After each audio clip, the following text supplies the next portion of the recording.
कठुआ में सेना के वाहन पर हुए आतंकी हमले को लेकर सीएम भजनलाल ने सोशल मीडिया प्लेटफॉर्म एक्स पर किया है ट्वीट। उन्होंने वीरगति को प्राप्त हुए सैनिकों को किया है नमन।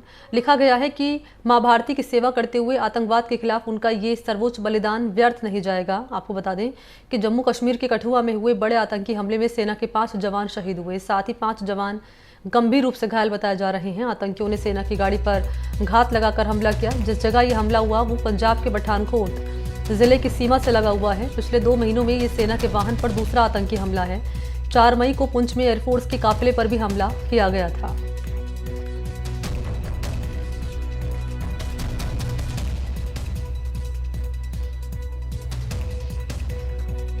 तो सेना के काफिले पर हमला किया गया, तस्वीरें भी आपके सामने रख रहे हैं। 5 जवान शहीद हुए हैं, 5 जवान हुए हैं गंभीर रूप से घायल।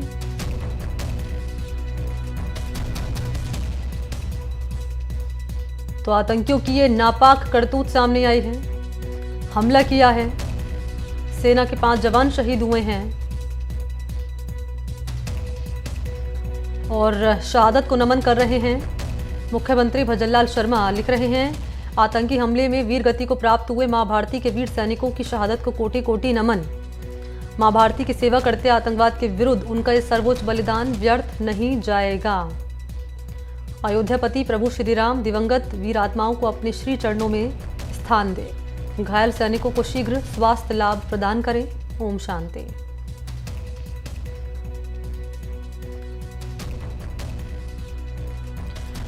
और इसी पर मेरे साथ ज्यादा जानकारी लिए सहयोगी जम्मू से मौजूद हैं नज़ीर मसूदी। नज़ीर, क्या अपडेट है इस पूरी कार्रवाई से जुड़ी हुई? जी, ये कल दोपहर को जब ये हमला हुआ तो इसमें 5 सेना के लोग, जिनमें जूनियर कमीशन ऑफिसर, एक जेसीओ भी शामिल है, मारे गए। 5 और जख्मी हैं। ये 10 सेना के लोग इस आर्मी ट्रक में थे जिससे निशाना बनाया गया। तो साफ लग रहा है कि ये एक प्लान अटैक था।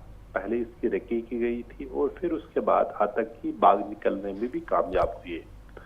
एरिया डोमिनेशन और तलाशी अभियान जारी है, लेकिन कल से कुछ हाथ नहीं आया है क्योंकि जो ऐसी टोपोग्राफी है और इस तरह का ही प्लान बनाया था। दूर दराज का गाँव है, इलाका है कठुआ जिले में, जिसका एक तरफ से हिमाचल का बॉर्डर है और दूसरी तरफ से पंजाब पठानकोट का है।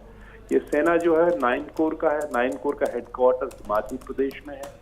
ये वेस्टर्न कमांड के तहत आता है। नॉर्दर्न कमांड जो आर्मी की है वो दूसरे जम्मू कश्मीर और लद्दाख क्षेत्र को देखती है। तो कुल मिला के जो आतंक का जो साया है उसके पंजे हैं आगे फैलते जा रहे हैं, दूसरी जगहों पे फैलते जा रहे हैं जहां कभी आतंक या मिलिटेंसी कभी थी ही नहीं।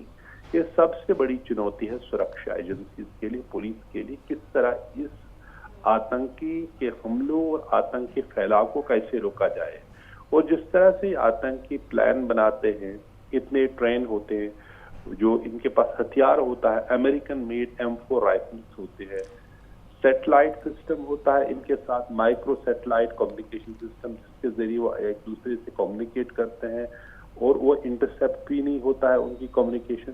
तो ये कई टेक्नोलॉजिकल चैलेंजेस हैं और दूसरे जो ग्राउंड पे जो रियल टाइम इंफॉर्मेशन किस तरह सुरक्षा फोर्स को मिल जाए वो एक चैलेंज बना है।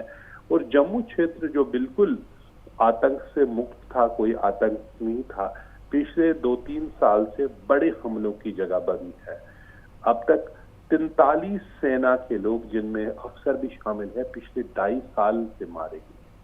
तो इसी तरह यही एक चैलेंज बना सुरक्षा फोर्सेस के लिए, किस तरह इन आतंकी हमलों को कामयाब भी से निपटा जाए।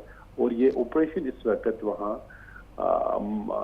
जो कठुआ के फॉरेस्ट में है, बडनोटा इलाका जो है वहाँ जारी है।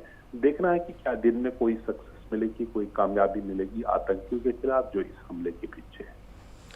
बहुत शुक्रिया आपका नज़ीर मसूदी, तमाम डिटेल्स के लिए बहुत धन्यवाद आपका।